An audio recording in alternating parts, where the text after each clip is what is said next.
I'm going to go over a few things that I think could have been better. I can see that your U is curling like this. I always like to try to keep these strokes parallel. I can see you did the guideline here, but your U is still going this way. So instead of doing this, try to keep it nice and parallel like this. And then what I really want you to focus on is on this curve here. You want all these curves to be the same everywhere. It comes down and then it kind of sharply goes up here. You want it to flow into the next letter really nicely. And you want it to be consistent with all your letters. You want all your letters to consistently come out a certain way.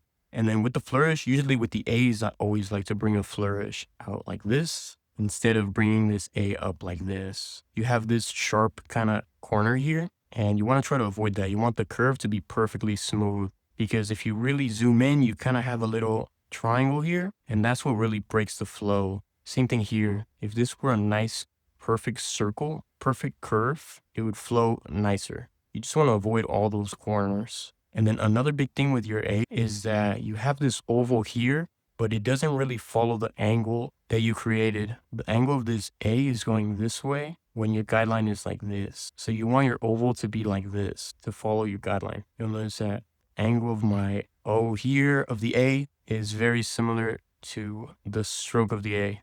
What I like to do with the A's is I like to take advantage of this curve and bring my flourish out like this to fill this negative space, because this flourish here doesn't fill any negative space for you. It fills this space here, but now you have all this empty space that you need to fill.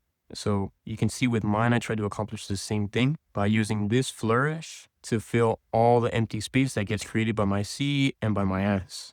And you do have some space here at the top that you can use with another flourish. What I would have done is I would have made your A a little bit bigger and then used this to attach a flourish like that. And here you have the same issue where this doesn't feel like a perfect curve.